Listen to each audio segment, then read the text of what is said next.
Hi, everyone, and welcome.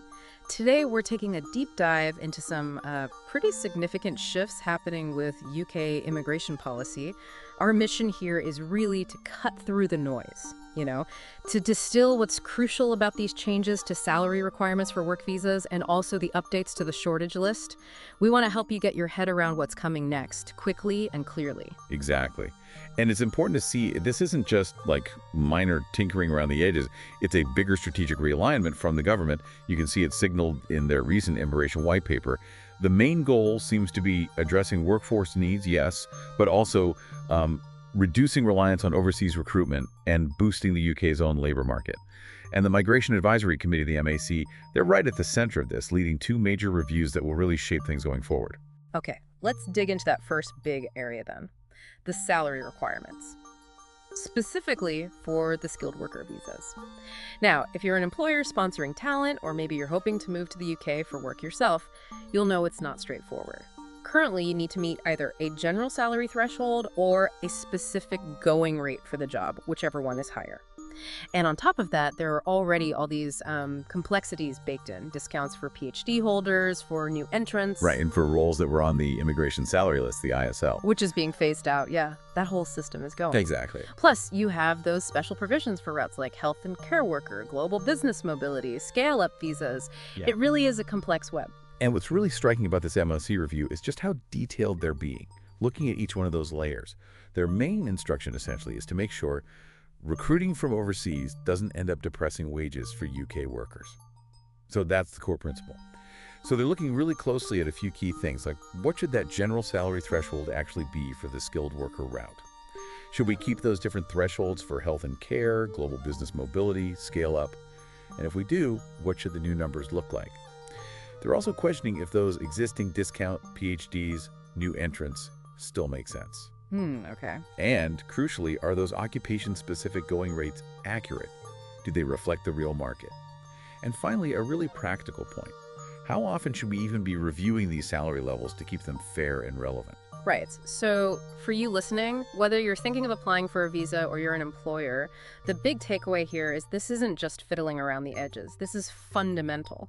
It really signals that future visa applications, sponsorship decisions, they're going to be based on potentially quite different financial benchmarks. You could see maybe a shift in the kinds of businesses that can even afford to sponsor people from overseas, perhaps favoring, higher margin sectors. That's a definite possibility.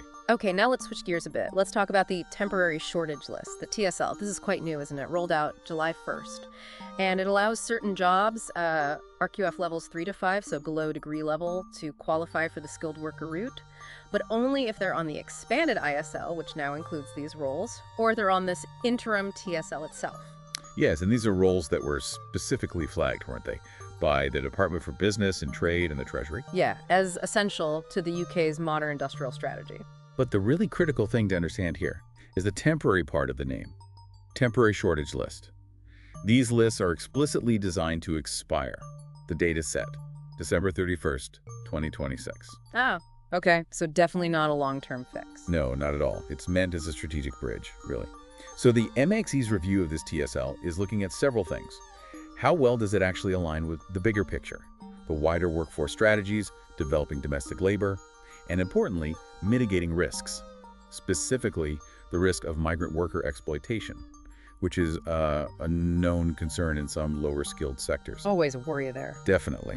They're also trying to pinpoint which sectors are genuinely vital for the UK's industrial plans or infrastructure projects. Yeah. And working out the exact criteria for adding jobs to this TSL based on that kind of strategic national importance. So it really sounds less like a permanent solution and more like the government buying some time, giving itself breathing space for immediate needs while it figures out the longer-term plan. That's a good way to put it. A short-term patch, basically. Which means roles currently on this list could face pretty big changes after that 2026 deadline. Absolutely. And if we connect all this back to the bigger picture, you can really see this two-pronged review salaries and the TSL as part of that strategic realignment of UK immigration.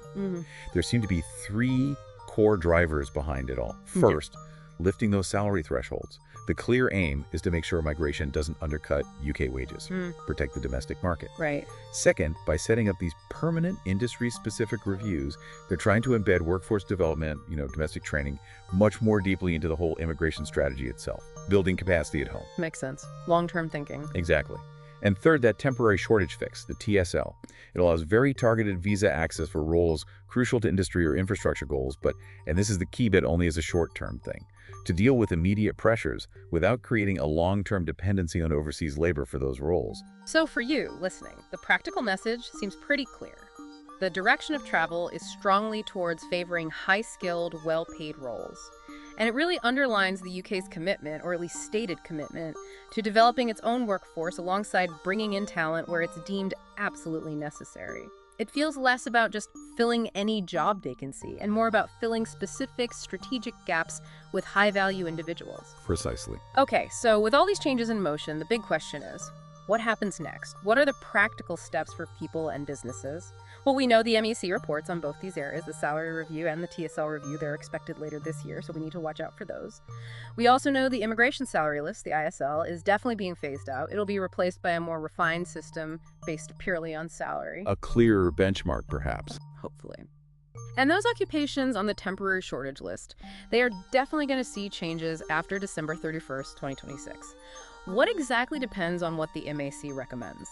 So if you're a UK visa aspirant or an employer, especially in those sectors currently relying on the shortage list, you need to brace yourself.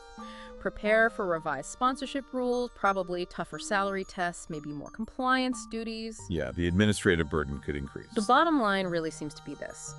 The UK is reshaping its immigration policy. It's favoring high skills, high pay, and linking it all much more closely to domestic training and national industrial goals. So expect significant shifts in what actually counts as a shortage occupation, and crucially, how much employers will need to pay to bring someone in. Which really leads to a big question, something for you to think about after this deep dive. How will all these policy shifts actually reshape the UK's workforce landscape over the next few years, and what knock-on effects might that have for global talent movement and maybe even the UK's competitiveness on the world stage? A lot to consider there. Thank you for joining us on this deep dive today. All the best, and we will meet again with another important subject in the next meeting.